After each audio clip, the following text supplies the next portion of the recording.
Welcome to Standard Chartered India Money Insights, a podcast series that brings you topical insights and local perspectives on India's markets from the experts.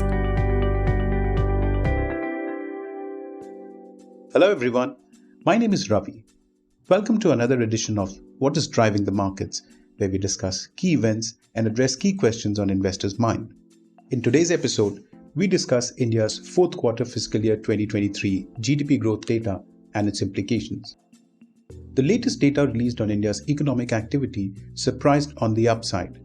India's fourth quarter fiscal year 2023 GDP growth came in at 6.1% against consensus expectations of 5%. Key highlights of the fourth quarter GDP data is as such. On the expenditure side, the major contributions to growth came in from net exports, driven mainly by a slowdown in imports to 4.9% year-on-year in the fourth quarter compared to 10.7% year-on-year in the previous quarter. Second, fixed investments, which grew 8.9% year-on-year compared to 8% in the previous quarter, driven by the strongest sequential investment growth since 2000. Robust capital expenditure by the government boosted gross fixed capital formation, which rose 8.9%, raising its share in GDP to an all-time high of 34.5%.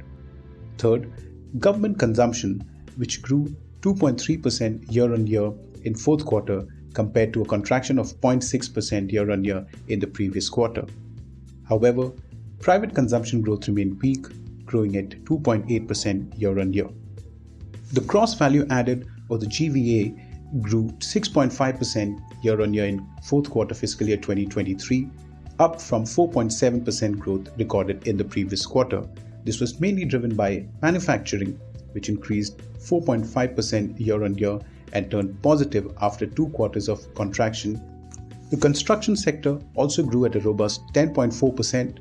Trade, hotel and transportation segment grew at 9.1%, and the financial sector grew at 7.1%. The services sector growth accelerated to 6.9% year-on-year, up from 6.1% year-on-year in the fourth quarter. This was driven by a broad-based pickup in growth across services categories.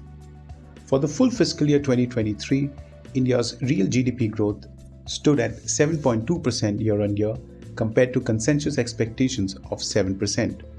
Nominal GDP is estimated to have reached a level of INR 272.4 trillion, recording a nominal growth of 16.1% year-on-year. As you would recall, in its decision to pause the policy rate hike cycle in the April meeting, the RBI had clarified that the decision was based on the data available as of that day, and any subsequent policy action would be data dependent. The strong growth recorded in this quarter validates the RBI's above consensus growth estimates. The sequential moderation in inflation readings over the past couple of months and improving high-frequency indicators observed in the recent months is likely to ease pressure on the RBI for further policy action in its June policy meeting. This is also reflected in markets' expectations, as the one-year overnight index swap spreads are currently pricing in no policy rate hikes by the RBI over the next 12 months. In our view, India's robust macroeconomic fundamentals are likely to remain strong and ahead of peers, driving resilience of Indian assets going ahead. At this point, I'll take a pause and thank you as always for listening. If you find this podcast useful, please like and subscribe. Thank you for listening to Standard Chartered India Money Insights. Stay tuned for the latest updates and market trends by subscribing to our podcast. For more information, reach out to your Standard Chartered Relationship Manager or visit www.se.com/in.